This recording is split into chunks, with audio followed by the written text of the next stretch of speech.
Hey, good evening. I'm Jim Freeman. Cooking at home after a disaster is not easy, especially for many of the people here in eastern Kentucky now living in campers.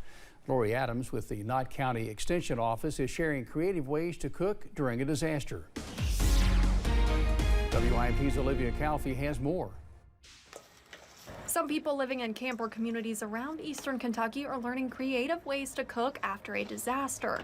Lori Adams with the Knott County Extension Office is teaching cooking classes to help people stay healthy during this time. They don't have the best kind of circumstances to cook in, and so I wanted to focus on food safety and being able to cook a good dinner still for their family.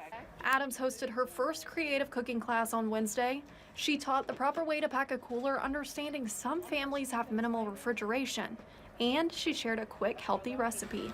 We are going to get to actually make a salsa that has cucumber, beans, corn in it, and it's every time I've ever made it, the kids love it. So I'm really excited to share it with them. It's something that is really good cold and chilled. She says it's important to keep cold foods cold, hot foods hot, and always have a sanitized cooking space. Because if food is not handled properly, you can get sick. In Knott County, Olivia Calfee, WIMT Mountain News.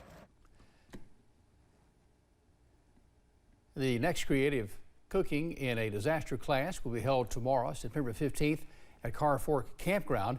Anyone is welcome. The class begins at 1 p.m.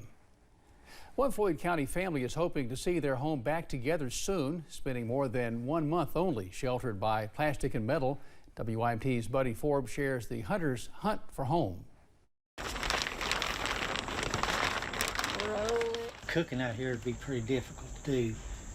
I got electric out here, but you try to cook, take too much juice, it kicks the breaker out there. For nearly 50 days, the hunters have parked their entire lives under a carport. At least we got something to cover us from rain. After their community was hit by the late July floods, Sherry and Jerry were forced to pack up whatever they could save. The clothes are over here. We worked until the flood got up to our knees, and we all went out and climbed the ladder and went up to the roof and stayed up there until the flooding went down. Much of their house and neighborhood destroyed. The mud and nasty water, horrible. Leaving them to shelter in a makeshift home as summer fades to fall. He puts down the plastics and he keeps some of the cold out. We got a little opening back here. It gets a little bit chilly right now, the weather, and we just added another quilt to the bed. So Christian Appalachian Project stepped in. You doing okay? Oh, yeah. You know, CAP's mission statement is building hope, transforming lives, and sharing Christ's love through service in Appalachia. And if we could do anything here, just knowing that there is hope. Rebuilding, remodeling, and allowing the hunters to reclaim something the waters couldn't take away. We're going to have our home back. That means everything. In Floyd County, Buddy Forbes, WIMT Mountain News. Thanks, Buddy. The home repairs are expected to be complete in a little more than a week. The hunters say they would be working on the project for at least 1 year without the help from CAP.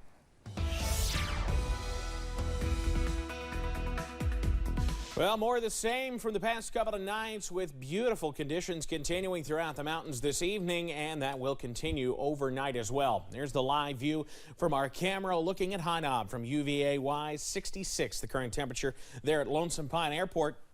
It's beautiful outside. Just a few of those low clouds out there. Depending on how those last, as we lose the signal, naturally, we're back into the low to mid 70s. Depending on how those clouds last, we could be in line for a pretty nice sunset as things go tonight. Low to mid 70s still in the area, but we're already starting to see some cooler numbers. Dew points near 60, keeping it on the drier side, and even our major cloud cover continues to diminish. So again, keep an eye to the western sky for a pretty nice sunset out there tonight. We're on our way down into the middle 50s overnight, mostly clear with a little bit of patchy fog as well, but so far so good weather-wise. I'll have the latest on when we could see some slightly warmer air moving back in. That's coming up in a few minutes. Jim? Looking forward to it. Thanks a bunch. Aiming to provide a sense of community for Appalachian students, one Breathitt County native and Harvard student is in the process of creating a campus organization for Appalachians.